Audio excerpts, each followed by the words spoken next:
Yakobi, James chapter 1, verse number 16 and 17.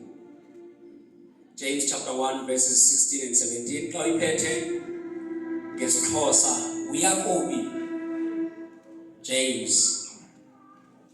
Ifundeka ngolu hlobo ke esiXhoseni. Musani ukulahlekiswa bazalwane bam abazintanga. Sonke isipho esilungileyo naso sonke isipho esigqibeleleyo sesaphezulu sihla sivela kuye uyise wezikhanyiso ongena kuyambo nasithunzi sakujika. Amen. Ndizawuthetha namhlanje nge-subject ethande ukuphatheka kakubi nokungaqondwa ngabaninzi nalapha elukholweni. Ndizawuthetha nge-subject yomnikelo, ukubaluleka kokunikela kuThixo okanye ukubaluleka kokunikela entweni kaThixo. Kaninzi xa kuthethwa ngomnikelo zikhona izinto eziye zifike engqondweni yomntu nangoku selekholwa, especially kula maxesha esiphila kuwo, into ezithi mhlawumbi ukwisidingo. Ubeke nje wathi uMshumayeli sawuthetha ngento edibene nomnikelo, uhle urhola amehlo kodwa hey, inoba ikhona indawo ekushota kuyo, ngoba sinikela mhlawumbi kuya ngokwesidingo okanye siqheliswe ukunikela ukuya ngoba kukho isidingo esithile. Okwesibini, xa uthetha ngomnikelo abaninzi bayoyika ngoba yenye yesubject esithande ukusetyenziswa ngendlela engeyiyo emabandleni kwezi ntsuku zokugqibela. Abaninzi xa bejonge okanye bethetha ngomba womnikelo bathetha bejolise ekubeni babe nento abaza kuyizuza. Amen.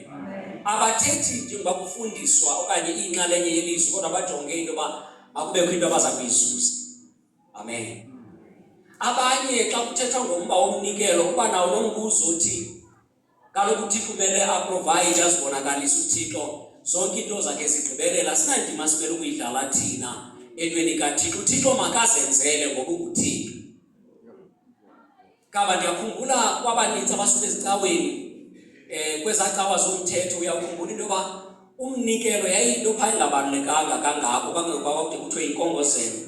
Kuthathwa nje ipenana umntwana ukuba naso ngelo xesha, noba kuthiwe ubhalise into yoba uzawunikela nge-R5 unyaka wonke, akho mntu uhoye loo nto.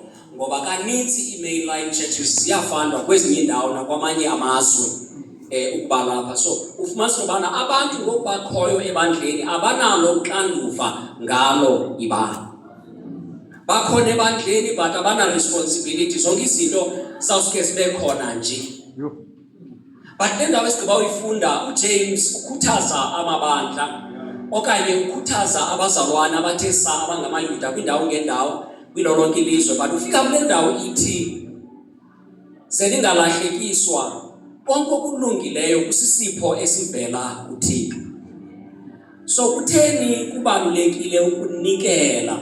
Kutheni kubalulekile into yoba sibe ngabantu abanikelayo sesikholwa de sithi apha ekunikeleni kwethu sinikele entweni kaThixo? Mamelani bangcwele, ukunikela kuyahluka naseBhayibhileni. Unganikela emntwini ngokwesidingo anaso, but kukho ukwahluka xa kuthiwa unikela entweni kaThixo. Amen. Kungalula futhi ukunikela emntwini kuba ubona into yoba uyadinga, kuba ubona into yobana uswele, unayo kuba ungamnika loo nto umnika yona. But bambalwa abantu abatyhilekelwe kukubaluleka kokunikela entweni ebizwa ngoThixo. Siyabadinga abantu abatyhilekelwe kukubaluleka kokunikela entweni kaThixo. Ngakumbi kweli xesha lokungcoliseka kwemiba ebalulekileyo nasesibhalweni efana nalo womnikelo. Abantu abaninzi xa kuthethwa ngomnikelo sebecinga into yobana yeyi sakhuthuzwa. yatyela indoda enye sashiyeka thina sihlupheka ngenxa yendlela ephathwe ngayo lento okanye le subject yomnikelo. Kamba abanye bade babe nayo nento ethi xa sirelate namabandla asele ephuhlile, namabandla afana nala sirelate nawo being 412, sinamabandla amhlophe. Abanye baye bacinga into yobana azawuza la mabandla neengxowa zemali ezotyala kuthi thina sitsho singabi nalo uxanduva ngomsebenzi kaThixo. Sineengcamango ezingezizo xa sifika kumba wokunikela. Loo nto ide yenza into yoba ufumanise uba abanye befundisi bathwele ibandla emagxeni abo bodwa ibandla libukele. Yenze loo nto into yoba istage, iplatform yebandla iphethe isiba iplatform yendoda enye nomzi wayo, ngoba abazalwane bonke ngababukeli. Akukho ufuna ukudlala indima, akukho ufuna ukuparticipate, akukho ufuna uthwala uxanduva, akukho ufuna irresponsibility. Bonke beza belindele ukufumana, kodwa bananto bona bazanayo. And abanye babo iimali zabo ziyaziwa kwizibingelelo zongendawo.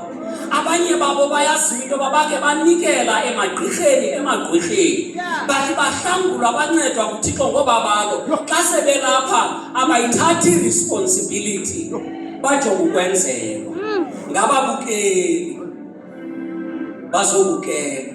De loo nto yenza umntana kaThixo azibone sele esikwizekile nendlu yakhe, ibe le nto yeyakhe, iqala ngaye igqibela ngaye.